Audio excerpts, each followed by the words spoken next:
Hey everybody, Ian from IanArthurs.com here with another video lesson for you. Please make sure to like, subscribe, and hit that notification bell as usual. So today's video is part 2 of how to play over a 12-bar blues correctly.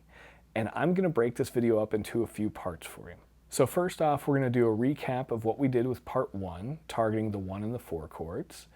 And then we're going to talk about your options of what you can play over the 5 chord. I'm going to give you a few ideas and show them to you. And then I'm going to demonstrate them for you, playing over a loop. And then in the final part of the video, I will be your rhythm guitar player, and I'll play the 12-bar blues progression in its entirety for you to try to put it all together.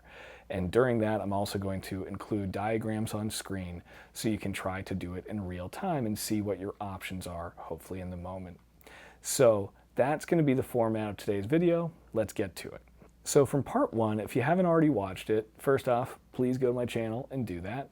Secondly, it's a pretty simple concept where we just added in one note that's kind of the missing ingredient for playing from the A7 to the D7 in a 12-bar blues more correctly according to music theory. The whole concept between those 2 chords and what we're doing with the 5 chord today, it all is coming down to playing over the chord changes. What I mean by that is playing the notes of the chords. So when you're playing A7, you should have C sharp in your A7 chord, right? You should therefore play C sharp in your solo over the A7 chord. Then whenever you go to the D7 chord, we have C natural in your D7 chord. So you should play the C natural, which means you can use the pentatonic scale just as it is to play over that. So that's the idea of part 1. Now part 2 here today, for the 5 chord, we're going to do the same thing. We're going to look at what are the notes in the chords and play them. So in the E7 chord, we have E, G sharp, B, and D, okay? Now our first step to playing over this chord, we're going to go ahead and do a similar concept to what we did in part 1, where we just added a second finger hammer on. Going to do the same thing on the D string now for E7. So we have that, and we're going to just do that on the D string now. So from G to G sharp on the D string with your first to second fingers, that'll give you that note that it's called the major third in the E7 chord. So targeting that note will give you the right note to play over for that chord right away. So that's going to be a big improvement. So that's idea 1, is just literally throw in during that E7 chord that G sharp hammer on there. You can go down to the E like I just did there. You can also go up to the E that's the octave above there on the B string. That sounds really good too, either way. And then as it goes to the next chord, the 4 chord, you go back to your minor pentatonic. That's one idea for you. The second idea here is to use the full arpeggio for that chord, which, if anybody doesn't know what that means you're taking the notes of the chord and breaking them up into single notes. So that would be playing E, G sharp, B, D, and then you can repeat them in that position because we have a little bit more room there. E, G sharp, and B. All of those stay right in that area of where your pentatonic scale is. It does require a little bit of a shift, but not much. It's all in that area.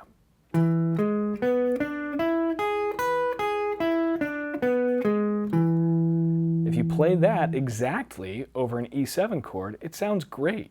You don't even need to do anything else. You can literally just play, and it sounds awesome. And then when it goes to the 4 chord, you can go back to your normal pentatonic stuff, works really well. So that's another idea. So use the arpeggio itself. Now the next thing is using kind of a B.B. King style idea here, because B.B. King did a lot of what we call the major pentatonic and use something called the B.B. King box. We're not going to get really deep into what that is right now. I do plan on doing a video on that eventually, but for right now, just going to give you a snippet of something coming from kind of his idea of what the B.B. King box is. I'm going to put my first finger on the B string on the 5th fret. That note is E. I'm then going to put my third finger on the 7th fret of the B string, that is F sharp. That's the 2nd degree of the E scale.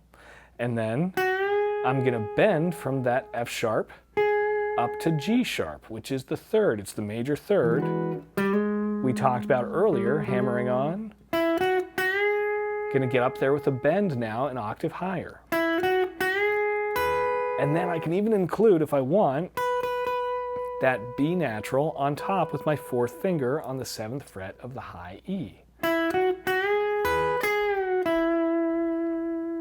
So it sounds really good to play that going up. And then you can kind of fall down back to that E, sounds really good. And then when it goes that 4 chord, right back to your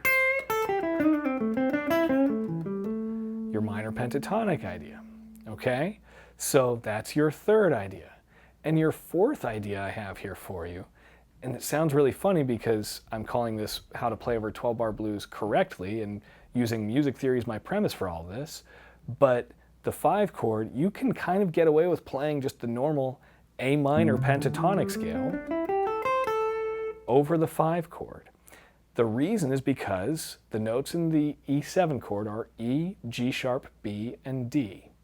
The notes in the A minor pentatonic are A, C, D, E, and G.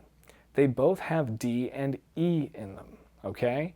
If you focus on that part of the pentatonic scale, which people do all the time, do a big bend from D to E, that whole step bend, it sounds really good. Then you can do that during the 5 chord. So when you get to that 5 chord,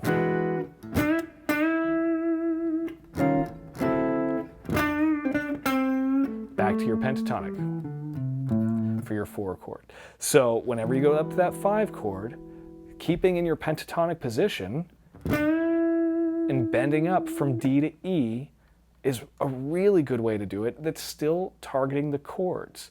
You can use other notes of the pentatonic as well. If you're playing faster lines over it, you can kind of just use the minor pentatonic.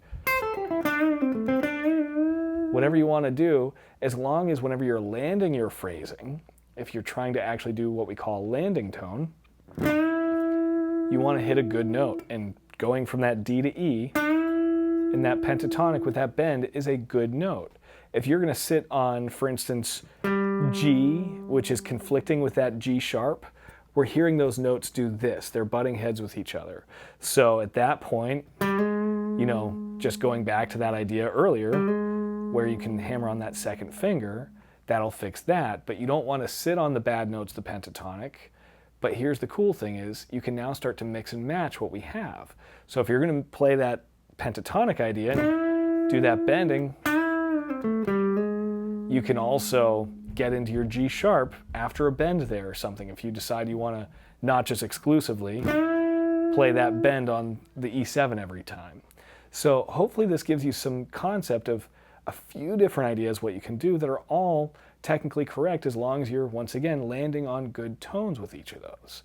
And that's the chord tones. We're trying to use E, G sharp, B, and D to guide us here. So now I'm going to put them into context and give you some examples and play over my loop. So the loop is 6 bars so that I don't have to play over the whole 12 bars, which, you know, the first 6 bars of the blues is only the 1 and the 4 chords back and forth, which we already covered last time. So I just wanted you to hear the 5 chord more frequently, which is why I've chopped the blues in half here for my loop, so you can just hear it more frequently. So let's give it a shot here. So I'm going to start, my loop will start on A7 to give me a little lead time and then go up to my 5 chord. Here we go. So there's my A7. I'm going to use my G sharp hammer on. Now down to the pentatonic for the 4. Back to the 5 chord coming up right here. Going to use my G sharp hammer on. Then back to the 1 chord because there's my loop. Okay, here's the 5 chord going up. Going to use my arpeggio.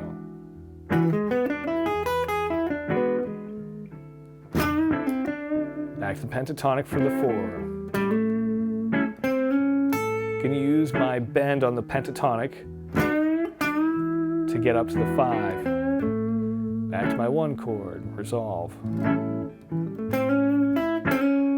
Gonna do the B.B. King style thing. Pentatonic for the 4.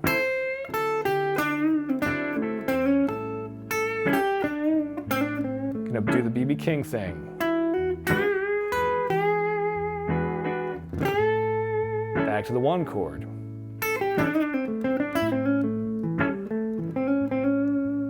Five chord. Arpeggiating here. Minor pentatonic for the 4. 1 chord. There's my G sharp for that chord, for the 5. So once again, just trying to show you what each one sounds like in context.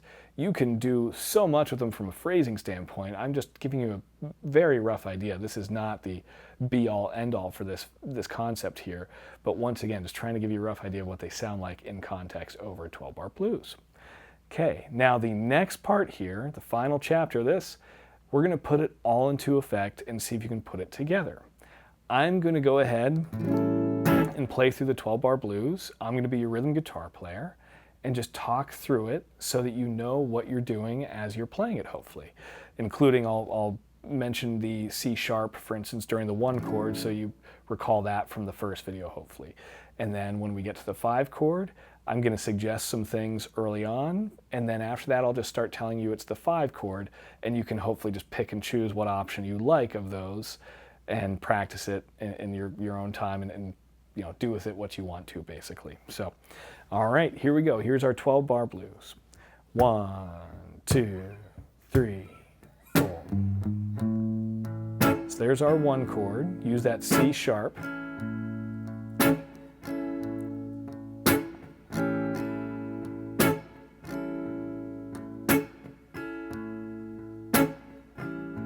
To the 4 chord, pentatonic.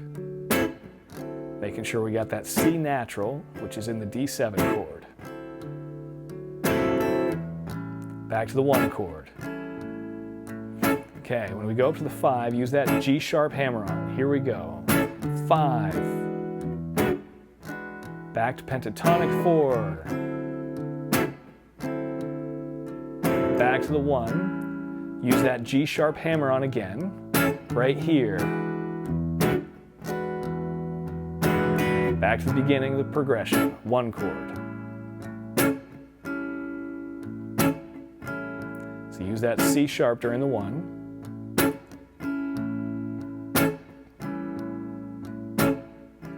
Go to the 4, pentatonic.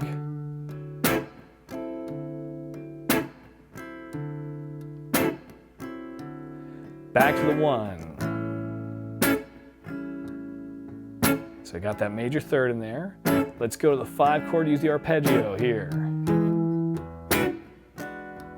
Okay, down pentatonic. Back to the 1 chord, use the arpeggio again over the 5 right here.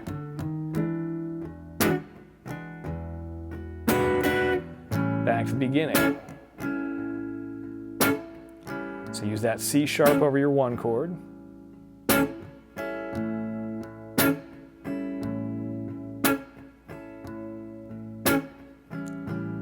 To the 4, minor pentatonic. Back to the 1.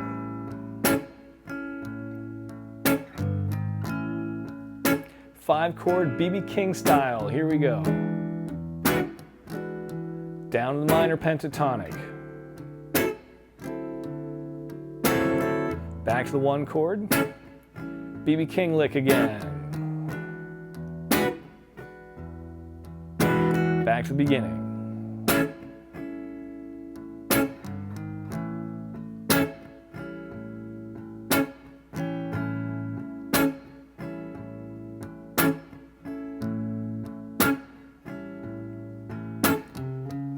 Here's the 4 chord minor pentatonic. Now when we get to the 5 chord this time, I'm not going to give you a suggestion. Go ahead and just play whichever option of what we've talked about you want to. Here's the 5 coming up right here. Here we go.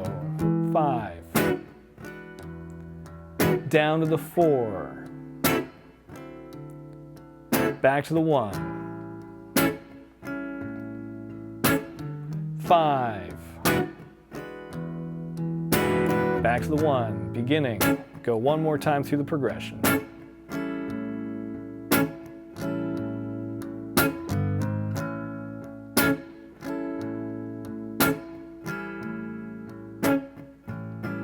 To the 4,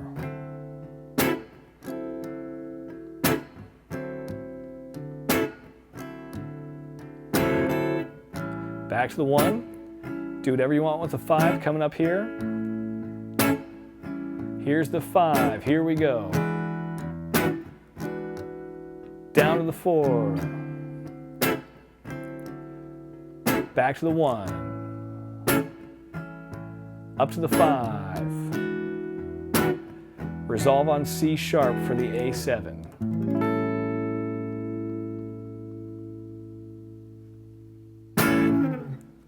So hopefully this has given you some kind of concept of playing over the 5 chord. You obviously have a number of options here, and it's not quite as simple as the 1 to the 4 chord where you have that one primary note, that C sharp to C motion. There's a little bit more involved with the 5 chord. It's a little bit trickier in some ways, but once again, I also find it easier to make anything sound good over it. It doesn't quite have the nails on chalkboard effect whenever you're hitting C sharp or C at the wrong place. That really drives my ear crazy over the 1 and the 4 chord, whereas the 5, it's a little bit more lenient in my opinion. So hopefully this gives you an idea. You can obviously practice this as much as you want. This video is designed for you to practice along with, so revisit it as much as you want. It's going to take time. It's not going to be an immediate, oh, suddenly I have it type of situation. So work with it a bunch.